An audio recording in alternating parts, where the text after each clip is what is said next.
하셨네. 그 사랑 고마워.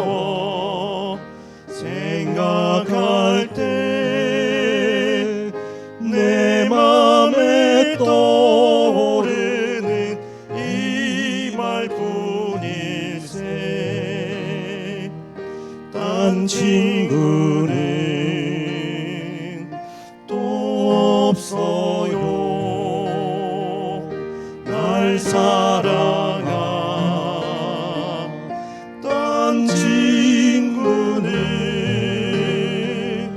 날 위해 주구사 새 생명 준 또 다른 친구는 세상에 없어요.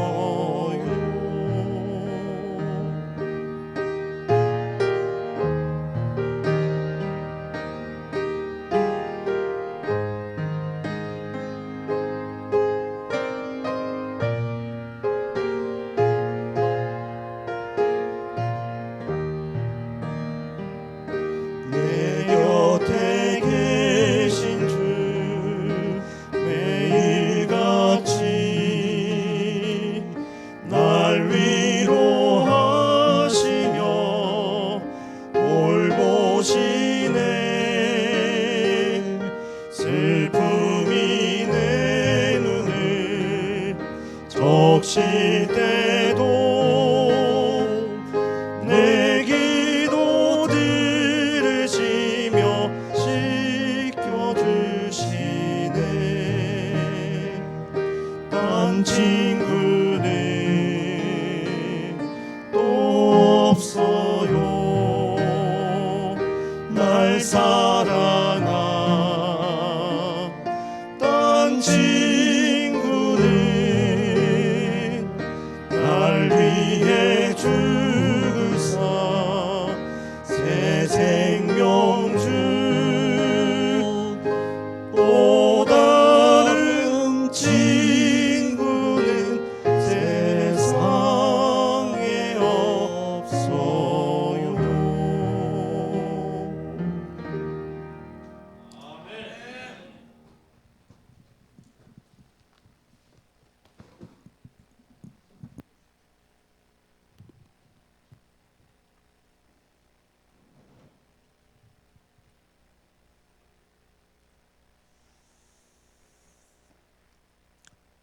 강사에게 특창을 시키는 교회는 처음 봤습니다.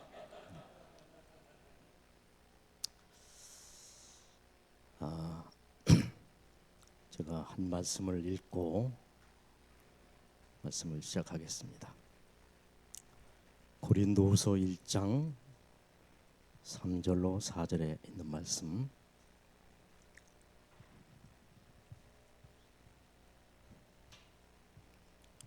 찬송하리로다. 그는 우리 주 예수 그리스도의 하나님이시요 자비의 아버지시요 모든 위로의 하나님이시며 우리의 모든 환난 중에서 우리를 위로하사 우리로 하여금 하나님께 받은 위로로서 모든 환난 중에 있는 자를 능히 위로하시는 이시로다. 아멘. 아멘.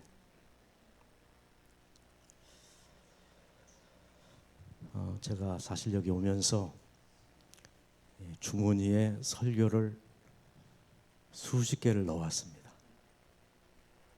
요즘 제가 겉돌이 연구하는 예언 문제, 정말 그 예언의 말씀들을 여러분에게 해주고 싶었어요. 그리고 우리가 평생 연구해야 될 구속의 경륜에 대한 주제가 제 필생의 연구의 주제입니다. 그거를 또 해볼까? 목사님께 물었어요. 제가 무슨 설교를 해줬겠습니까? 이렇게 했더니 위로하는 설교를 해달라 이렇게 말씀하셨습니다. 그래서 목사님의 말씀을 순종해서 그쪽으로 가겠습니다. 이 마음의 상처를 달랠 길이 없던 한 사나이가 수도원에 들어가기로 결심을 하고 원장님을 만나서 자신이 수도원에 들어올 수밖에 없는 이유를 쭉 설명했더니 이 경륜이 많으신 이 원장님이 아무 말 없이 서랍에서 이렇게 권총 한 자루를 꺼내더니 당신 마음에 번뇌가 일어날 때마다 허공을 향하여 한번 총을 쏴보라는 겁니다. 여러분이 권총은 뭐 하는 데 쓸 물건이죠? 사람 잡는 물건입니다. 근데 정말 공포탄을 쏴봤더니 마음이 좀 가라앉더래요. 다시 공포탄이 필요한 이 친구가 원장님을 찾아갔는데 아무리 찾아도 원장님을 찾을 길이 없었습니다. 찾고 찾아 마침내 찾기는 찾았는데 하마터면 기절을 뻔했답니다. 이 원장님은 참 후미진 골짜기에 아무도 발길이 닿지 않는 그 골짜기에 들어가서 허공을 향하여 대포를 쏘고 있더랍니다. 세상에 번뇌가 없고 상처가 없는 사람이 있습니까? 없습니까? 아무도 없습니다. 여기 오늘 이렇게 조신하고 자리에 앉아 계신 여러분 중에도 아마 불면의 밤을 세우고 오신 분도 혹시 계신지 모르겠습니다. 자, 저는 목회자로서 이 말씀을 읽으면서 공감을 했습니다. 하나님의 종들, 심지어 목사들까지도 쉽게 낙담하며, 누구까지도? 밤만 읽고 기도하며 기도하고 말씀을 연구하는 목회자들까지도 쉽게 낙담하며 자존심이 상하여 실제로는 그렇지 않음에도 불구하고 자신이 소홀히 여김을 받고 상처를 입었다고 스스로 상상하는 것을 나는 보았다. 누구까지도? 목회자들까지도. 아니더라고요. 여기 모세 보십시오. 주께서 내게 이같이 행하실진대 구하옵나니 내게 은혜를 베푸사. 여러분, 모세는 250만 대군을 이끌고 가나안 땅으로 이끌려고 했던 지도자입니다.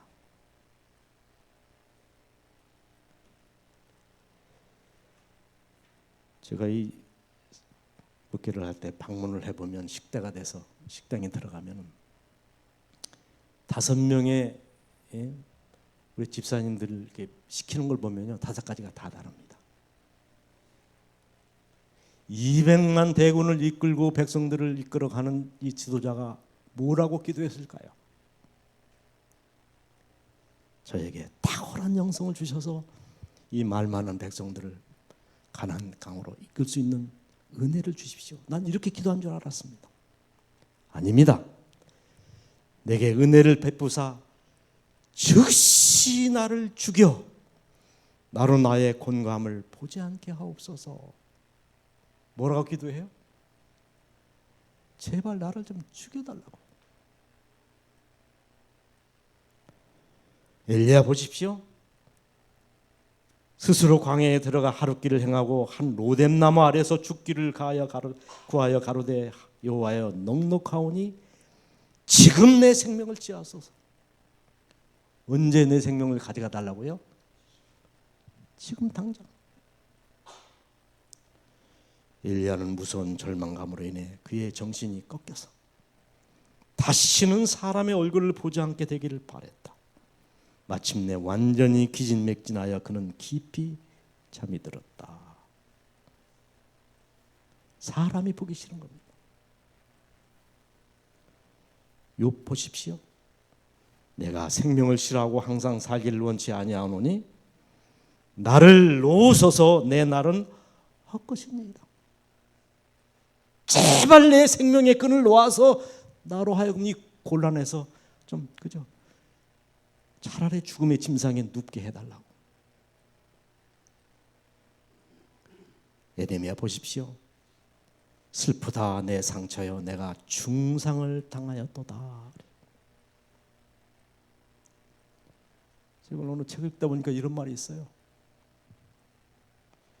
물어봐 사연 없는 사람 있나? 찔러봐 아프지 않는 사람 있나? 털어봐 먼지 안 나는 사람 있나? 들어봐 사연 없는 사람 있나? 자세히 살펴봐 상처 없는 사람 있나? 다 우리는 사연을 가지고 있고 많은 아픔과 상처를 가지고 사는 사람들입니다. 그래서 이 플라톤은 뭐라고 얘기했냐면 사람들은 다 깨어진 항아리와 같다. 성경은 뜨겁게 어떻게 살아? 뜨겁게 서로 사랑하라는 겁니다. 위로하라고 말씀하십니다. 왜 그런데 우리는 뜨겁게 사랑을 못하나요? 소위 고슴도치 트라우마가 있어서 그렇다는 겁니다. 이 동물학자들이 일단에 고슴도치를 우리에 가두고 한 겨울을 이렇게 나는 실험을 했답니다. 세범에 대해서 우리를 열어봤더니 절반은 굶어서 죽고 절반은 찔려서 죽었더라는 겁니다. 세상의 모든 동물들은 다 군거성입니다. 끼리끼리 모여 삽니다.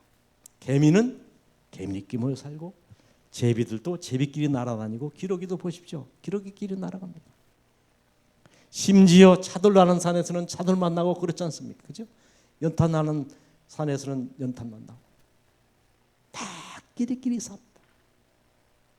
그런데 이 유독 고슴도치는요 혼자 사는 거예요.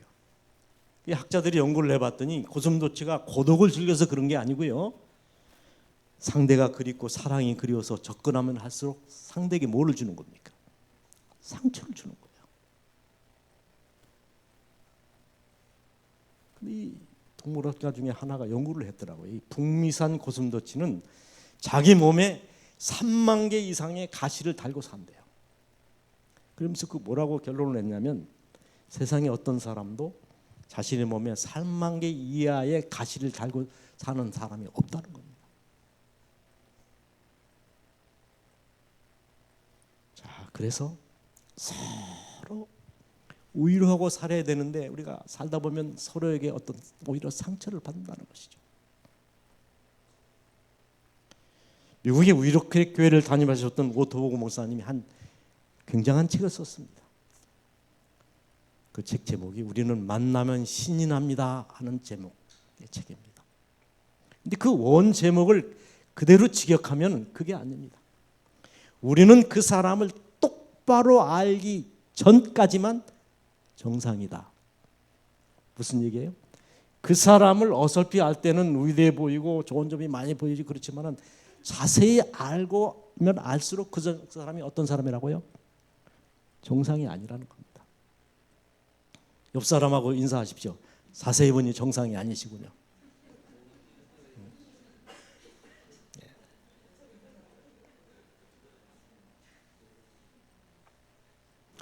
제가 연전에 마산중앙교회로부터 전도에 초청을 받았습니다. 근데 이게 합회에 적을 두면은요 다른 앞에 뛰어넘어서 설교하기가 보통 어려운 게 아닙니다. 하도 멀어서 제가 하루 일찍 가가지고 집회를 준비해야 되겠다 갔습니다. 이제 아침을 먹었는데 그 목사님이 그래요. 목사님 어렵게 마산에 왔으니까 전도회를 하나 또 합시다. 어딥니까? 그랬더니 마산 중앙교회 장로님이 마산 정신병원의 원장으로 계신데 그런 까닭인지 많은 성도들이 그 병원에서 근무를 하고 있었습니다. 그 결과로 정신병원에 입원해 있는 많은 환자 중에서 그리스도를 개인의 구주로 영접하고 신앙하는 사람이 생겼다는 거예요. 그래서 저녁에는 본 교회 성도들을 위해서 전도회를 하고 낮에는 환자들을 위한 전도회를 해달라는 거예요. 근데 요즘 여러분 전도하면은 사람들이 예수님을 잘 받아들입니까? 안 받아들입니까? 안 받아들입니다. 게다가 여러분 정신이 왔다 갔다 하는 사람에게 설교해서 내가 무슨 결과를 얻겠습니까? 아무리 생각해도 제가 승산이 없습니다. 못하겠습니다. 딱 단호하게 얘기했습니다. 그랬더니 그 목사님이 고집이 얼마나 센데 해야 됩니다 하고 내가 숟가락도 안 놨는데요. 저를 차에 태워가지고 끌고 가는데 내가 보면 정신병원에 강제로 입원하는 사람같이 돼버렸습니다. 큰일 났더라고요. 딱 집회장소에 들어서서 문을 딱 열었는데 깜짝 놀랐어요. 환자들이 여자 환자, 남자 환자가 이렇게 딱 무리를 져서 앉았는데 숫자가 똑같아요. 이 정신이 나가는 것도요 비율이 그렇더라고요. 근데 이 반주를 하는 환자가 목사님 저 환자도 입원해서 예수님 믿고 도래도래 바엘부터 쳐가지고 반주를 한다는 거예요. 신기하잖아요. 얼마나 열렬하게 찬양을 부르는지 제가 그렇게 뜨겁게 찬양하는 교회는 처음 봤습니다. 우리 소정안에 한 젊은이가 신천지에 빠져서 그 담임 목사가 저한테 보고를 하고 거기 그 청년 만나러 구하러 가겠다고 얘기를 해서 갔다 오라고 그랬습니다. 갔다 와서 보고를 하는데 이런 얘기를 해요. 목사님, 목회자입니다. 내가 신천지 집회에 가서 하마터면 신천지에 빠질 뻔했다. 얼마나 열렬하게 복음을 전하고 얼마나 뜨겁게 받아들이는, 여러분 신천지에서 가르치는 계시록이 똑바른 걸 가르칩니까? 엉터리를 가르칩니까? 아시지 않습니까? 얼마나 뜨겁게 찬양을 하는지. 안식일 교회는요 진짜 꿀을 가지고 가짜 꿀처럼 팔고 있고, 안식일 교인들이 찬양하는 모습을 보면요 이단인 것이 확실합니다. 근데 그 환자들이 얼마나 뜨겁게 찬양을 하는지 저도 깜짝 놀랐어요. 딱 저를 소개하는데 저는 세상에 그렇게 환영을 뜨겁게 받아본 적이 없습니다. 용기를 얻어가지고 군대 얘기를 했어요. 그랬더니 이 앞에 저와 연배가 비슷한 환자 하나가 딱 듣더니, 제가 7사단 8년대에서 군대 얘기를 딱 했더니 팍 일어나더니, 목사님 저도 그 7사단에서 근무했습니다. 그 서로 통성명을 하고 계급을 물어봤더니 장교예요. 그래서 제가 7사단 인사가 단결이거든요. 단결! 하고 인사를 했더니 이분이 단결, 장교는 인사를 이렇게 받는 거예요. 그래서 그날 무난하게 설교를 마치고 내려오는데 저 뒤에서 설교를 들으시던 원장님이 저를 불러요. 목사님, 여기서 설교를 하려면 이 환자들의 특성과 생리를 알아야 됩니다. 그러면서 그 방에 가서 차를 한 잔 마시면서, 목사님 아까 이렇게 인사한 그 사람 군대도 안 갔다 왔습니다.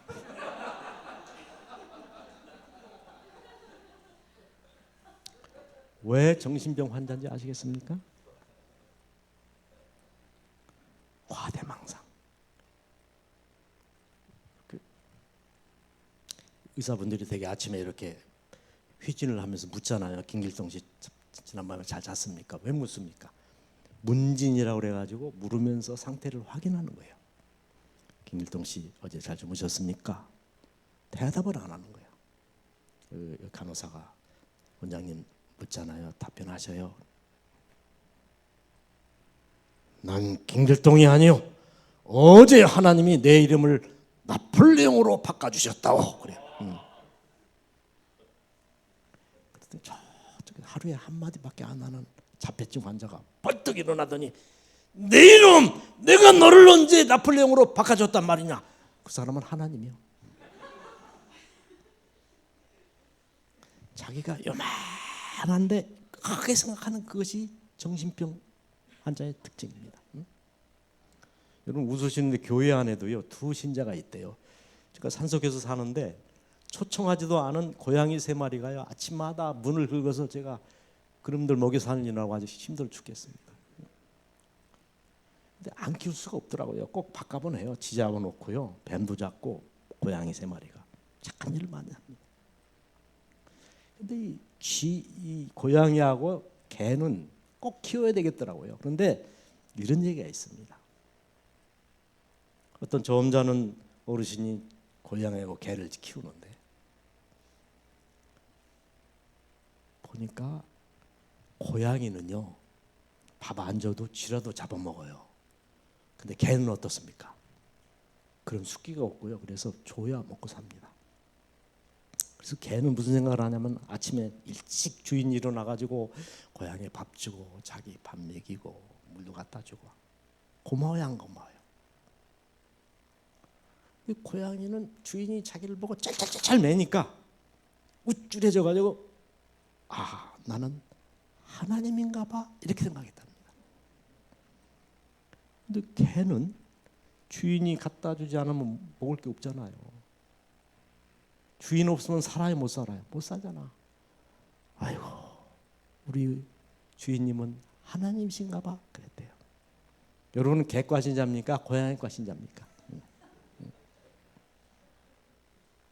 그리고 병원의 간호사는요, 여자는 큰일 납니다. 왜냐하면 앞에서는 쌩글쌩글 웃는데 뒤에서 주먹이 날라오는데 그럼 딱 잡으려면, 그래서 남자 간호사만 그 병실에 들어갈 수 있습니다. 그리고 문이 1년에 몇 번씩 깨진대요. 그 출입문이 유리로 된 통 유리문이. 왜냐하면 멀쩡한 문인데요, 막 앞도 안 보고 막 돌진하는 환자들이 있답니다. 그리고 7, 8시에 마당 쓰세요 하면 비 오는 날 하고 눈 오는 날은 피해서 쓸어야 되잖아요. 아니랍니다. 비가 와도 가서 쓸고. 앞에서는 생글생글하고 뒤에서 막 얘기하는 사람은 정신병 중증 환자입니다. 원장님이 그래요. 목사님, 솔직히 얘기해서 우리 병원의 환자들은 약 먹이면 80% 90% 제정신 들어와서 예수도 믿고 하지만 우리 마산중앙교회 신자들 지금 90%는 다 입원시킬 사람들입니다.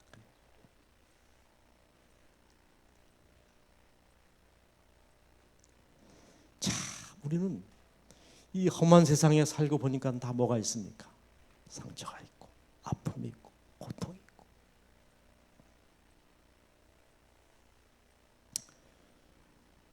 제가 평신도 원료원에 있을 때 사슴의 동산에 사무실이 있었습니다. 그 청평 가평 우체국 국장을 했던 홍은근 장로님 혹시 여러분 아실지 모르겠습니다. 그분이 장로교에서 개종을 해가지고 우리 교회에 이제 왔을 때 저하고 자주 만나서 대화를 많이 나누고 그런 사이입니다. 근데 퇴근 시간에 와가지고 목사님 오늘 식사나 같이 합시다 해서 가평에 있는 유명한 약수 가든이라는 산채 밥을 잘 하는 집에 식사를 같이 했습니다. 저를 차를 태우더니 목사님 갈 데가 있습니다. 영문도 모르고 제가 따라갔습니다. 딱 차를 타고 내렸는데 깊은 산속입니다. 딱 외딴 집 한 집이 있습니다. 그 장로님 성큼성큼 그 집으로 들어가는데 노인이 하나 누워 계세요. 이렇게 누워 있는데 우리가 들어갔는데도 말을 못해요. 보니까 중증 환자 비슷하게 누워 있습니다. 장로님이 그 국장님이 뭐 자주 가는 게 확실해요. 가서 뭐 빨리 할 거 다 챙기고 할 때 저는 사정을 잘 모르니까 뭘 좀 도와드릴까 하다가 천장에 파리가 새까맣게 붙어 있더라고요. 그래서 뭐 파리채를 찾아가지고 꼭 이렇게 몇 마리, 왜냐하면 이렇게 파리가 앉아도 이 간지럼을 피워도 이게 쫓지를 못하는 거예요. 이걸로 잡아들여야 돼. 이렇게 파리를 잡았는데 우리가 들어갔어요. 말 한마디 못하던 그 환자 할머니가 호함을 치더라고요. 냅두세요. 그 파리들이 내 친구예요. 그래요.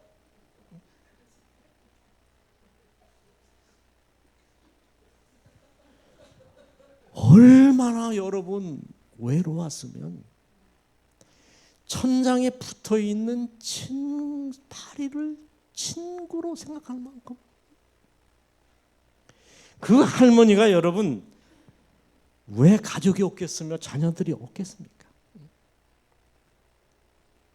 한 사람도 그 노인에게 눈길을 주지 않았다는 겁니다.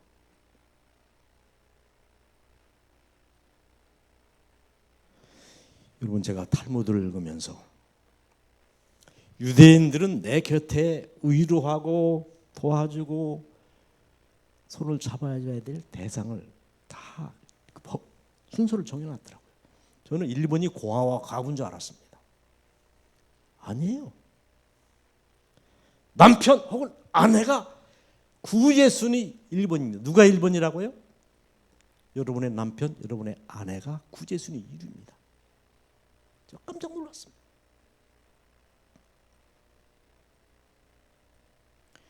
여러분, 태백산맥, 한강 이런 베스트셀러 작가인 조정래 씨가 여러 사람 모인 자리에서 강연을 하면서 이런 말을 했습니다. 조정래 씨의 아내가 김초혜라고 하는 유명한 시인입니다. 시인하고 소설가하고 살면은 합이 잘 맞을 것 같습니까? 좀 싸울 것 같습니까? 그건 잘 모르겠지만은 아마 소설가나 시인이 뭐가 떠오르면은 아마 밤을 꼬박 새는 일도 있을 거예요. 그러니까 밥도 못 해주고 하는 일이 왜 없었겠습니까? 그런데 사람들을 모아놓고 조정래 씨가요, 큰 소리로 얘기했습니다. 우리 아내는 약점이 없습니다. 그랬습니다. 놀랄 만한 얘기죠. 한번 물어보겠습니다. 여러분, 여러분의 아내가 약점이 없는 사람 손 들어보십시오. 아무도 없네. 그 다음 말이 중요합니다. 내가 다 덮어버릴 테니까 그랬습니다. 약점이 없어서 약점이 없는 것이 아니라 내가 다 어떻게 할 거니까? 덮어줄 거니까. 어떤 목사님이 그런 고백을 하더라고요. 이 화장실만 들어가면은 좀 화가 난대요. 출근 시간 출근을 해야 되는데 꼭 그 아래가 치약을 말입니다. 여러분, 치약은 밑에서부터 짜야 됩니까? 위에서부터 짜야 됩니까? 아무렇게 짜야 됩니까? 항상 위에서부터 이렇게 가지고 치약을 올리려면 1시간이 걸려서 여보 제발 좀 치약을 여기서부터 좀 짜주세요. 안 된다는 거예요. 근데 가만히 오늘 생각해 보니까 아내가 그거 여러분 나이가 40 넘으면요 잔소리해서 고쳐져요, 안 고쳐져요? 안 고쳐집니다. 그래서 치약을 자기가 이렇게 짜 올리면서 어떻게 하는지 아십니까? 성경 말씀을 인용해서 돕는 배필 또 내려오면은 돕는 배필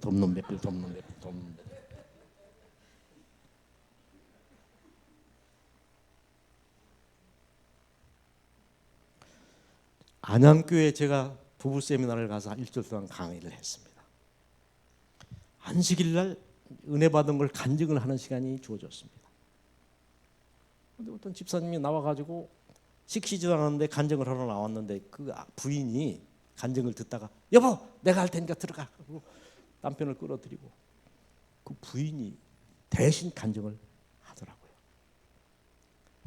그런데 이 집사님 얘기를 들어보니까요 남편이 정말 대단한 사람이에요. 이 간증하는 집사님은 키가 큰 데다가 빼짝 말랐어요. 핏기가 없습니다. 사연이 있더라고요. 자기는 뭘 먹으면 소화가 안 돼가지고 특별히 저녁을 어떻게 먹으면 가스가 차가지고 근데 그 남편 자기 남편이 자기를 이 물팍에 다 배를 이렇게 마사지해가지고 가스를 다 빼낸 다음에 자기 아내가 잠이 들면은 그때 잠이 든다는 거예요. 그러니까 이 여집사님은 잠이 부족해서 불면증에 시달리는 것 같습니다. 근데 어느 날 남편하고 친정이가 시집을 갔다가 오는데 장하영이 아니고 트럭을 타고 오는데 자기 아내가 털털거리는 트럭을 타고 오다가 잠이 든 거예요. 얼마나 고마운지. 이 남편이 안양의 그 아파트까지 와가지고 눈을 떠보니까 2시간 동안요 이미 도착한 지 2시간이 지났는데 또 그 아내가 잠들어 있는 모습을 너무나 고마워가지고 그 아파트를 뱅글뱅글 돌고 있더라는 겁니다.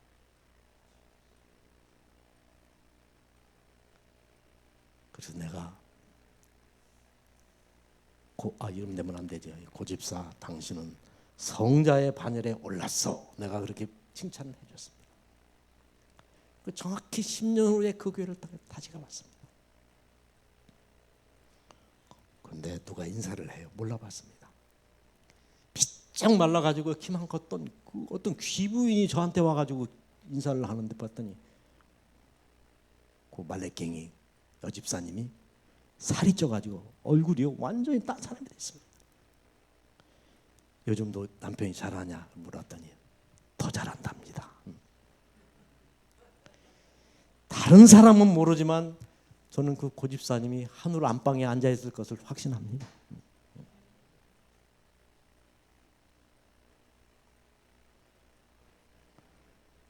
저 집사람이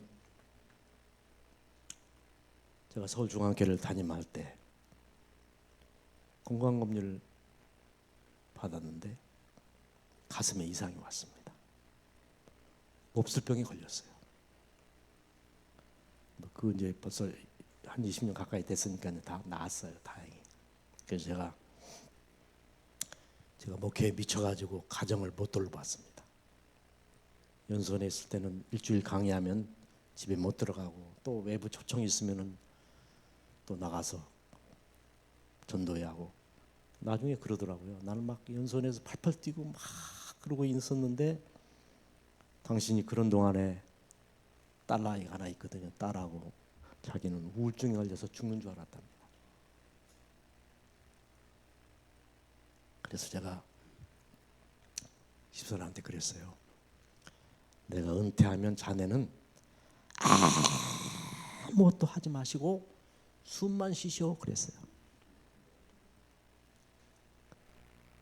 요즘 제가 일찍 일어나면요 집사람 몰래 밥도 해놓고 찌개도 끓이고 쉽더라고요. 여러분 유튜브 들어가서 김치찌개 끓이는 방법 백종원 세판 다 나오고 제가 그렇게 이 요리 탤런트가 있는 줄 몰랐습니다. 제가요.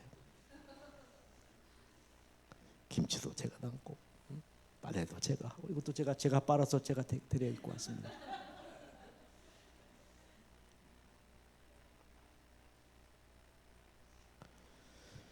저는 주례할 때 꼭 한 가지 당부하는 게 있습니다. 여러분 따라하십시오. 사랑하기 때문에 결혼하지 말고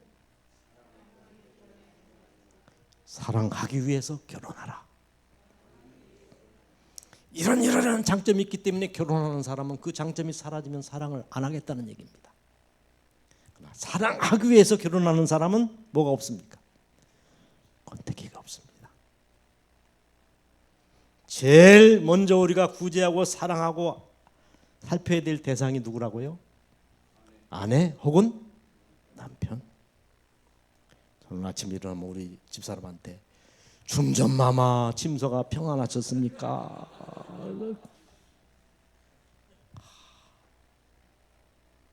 여러분 우리 집사람이 중전이면 나는 뭡니까? 그걸 아셔야 됩니다.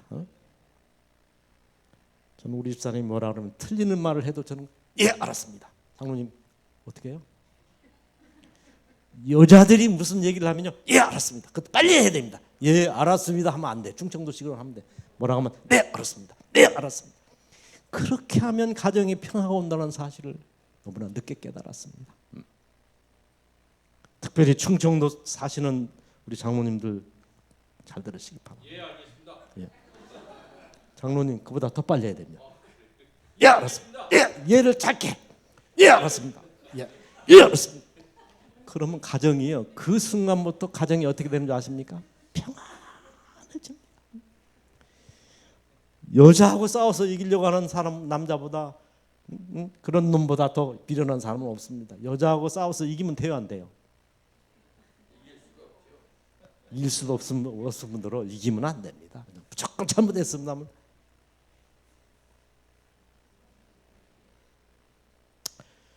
두 번째 우리가 살피고 위로해야 될 대상이 누구냐면은 자녀들입니다. 요즘 아이들이요 폭탄이고 괴물입니다. 개들이 문제가 아니라 세상이 끝이 다 됐기 때문에요. 불행한 세상에 우리 자녀들이 지금 태어나서 살고 있습니다. 와서 우리 목사님 애들 셋이 어떻게 이렇게 이뻐요, 그죠? 목사님하고 사모님이 그 이뻐서 그런 거나 봐요. 공장이 좋아서 그런데. 근데 한편으로는 저 아이들이 커서 당하게 될 여러 가지 고난과 풍파를 생각하면 어떻습니까? 측은한 생각이 들잖아요. 응? 자, 이 얘기 한번 들어보십시오.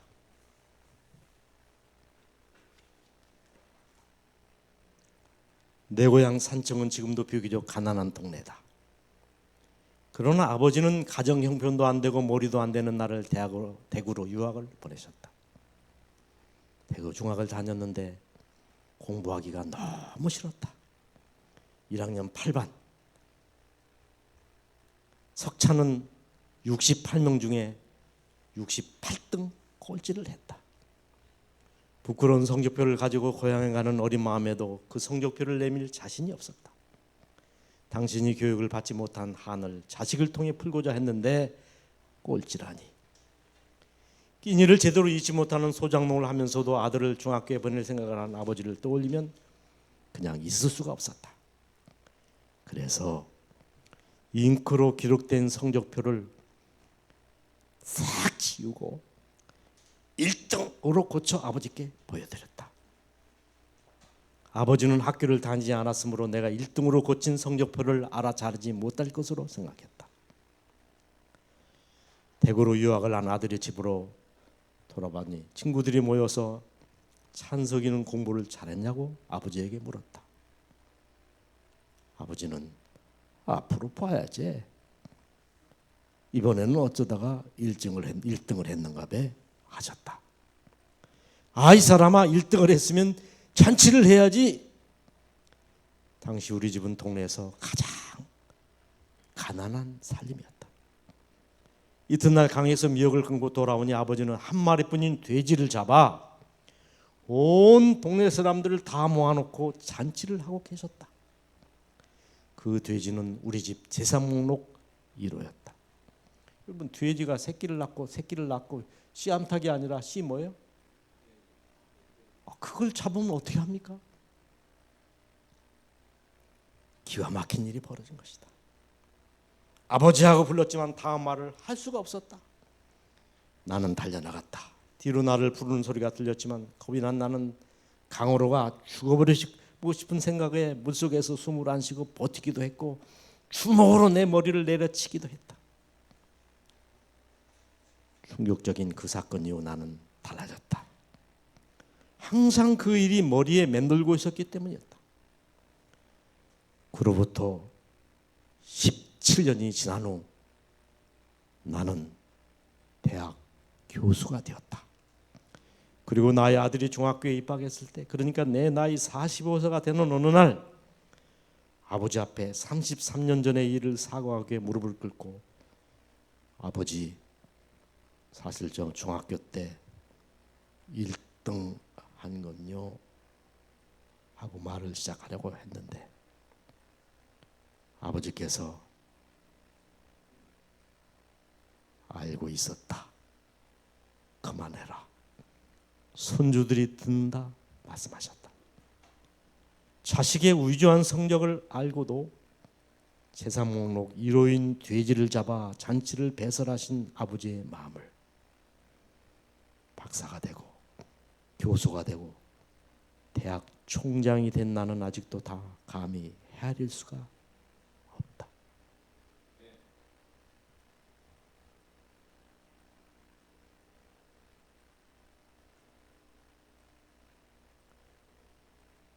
제가 장흥인가 고흥인가 생각이 잘 헷갈립니다. 거기 집회를 갔는데 그 고등학교 앞에 유명한 국밥집이 하나 있습니다.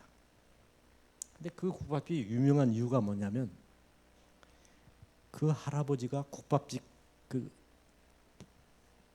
식대를 안 올린다는 거예요. 오랫동안 3,000원 합니다. 그러니까 배고픈 아이들이 거기 가서 3,000원 내고 국밥을 사 먹는데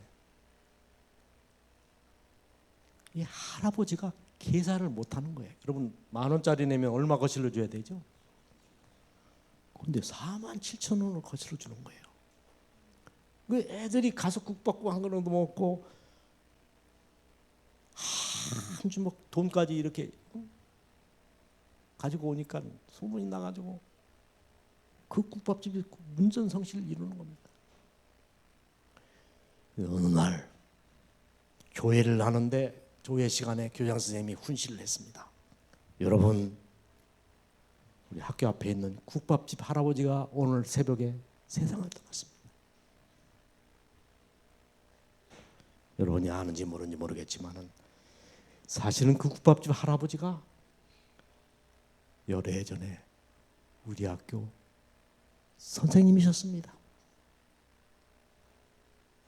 그 선생님은 학생 중에서 생활이 좀 어려운 아이들을 다 파악하고 아침밥을 누가 굶나 살폈다가 그 아이가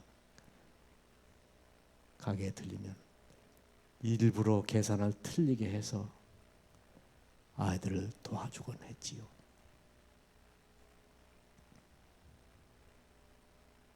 여기저기에서 훌쩍이는 소리가 들렸어.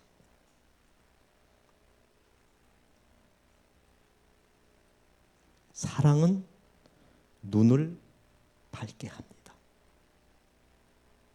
사랑하는 마음이 없으면요, 교회 안에 누가 어떻게 사는지 어떤 고통이 있는지 아무런 관심도 없고 그 형편이 보이지가 않습니다.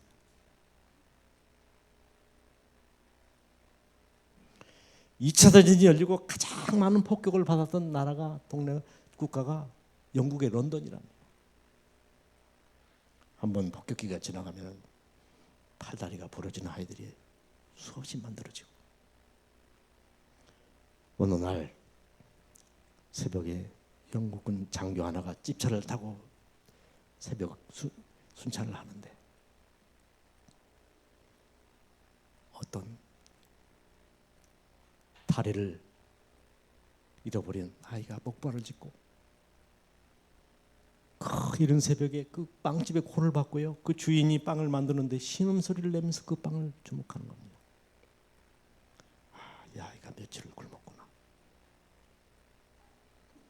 마마르시 들어가서 그 빵을 사다가 요 아이의 손에 딱 쥐어줍니다. 돌아서려고 하는데 그 아이가 장교의 외투를 끌어요. 한마디 합니다. 아저씨, 혹시 하나님 아니셔요?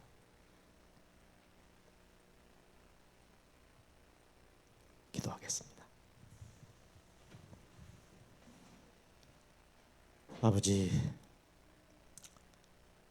우리가 목사로, 장로로, 집사로 이 교회를 그렇게 오래 다녔지만은 우리는 사랑을 베풀 줄도 모르고 사랑을 할 줄도 모르고 정말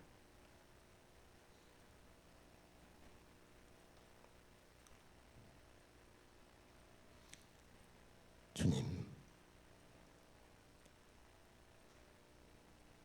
우리 자신을 살펴볼 때 사랑의 예수님을 닮은 구석이 하나도 없음을 고백하지 않을 수 없습니다. 저희들을 불쌍히 여겨주시고 우리의 영안을 열어주셔서 우리 주변에 우리 이웃에 우리의 손길이 필요한 수많은 영혼들이 있음을 보게 하시고 그 음성을 듣게 하시고 그래서 이 시대에 저희들을 진리교회에 부르시고 주님의 제자로 삼으신 그 뜻이 무엇인지를 깨닫게 도와주셔서 하나님의 사랑을 온전히 실천하는 사랑의 사도로 저희들을 바꿔주시고 변화시켜 주시고 그렇게 만들어 주시옵소서. 이 거룩한 안식일 저희들을 바꿔주시고 내일 아침에는 전혀 다른 사람이 되어서 이전에 달려나올 수 있도록 할 수 없는 저희들을 주님 고쳐주시고 회복시켜 주시옵소서. 저희를 사랑하시는 예수님의 이름으로 기도합니다. 묵상으로 예배 마치겠습니다.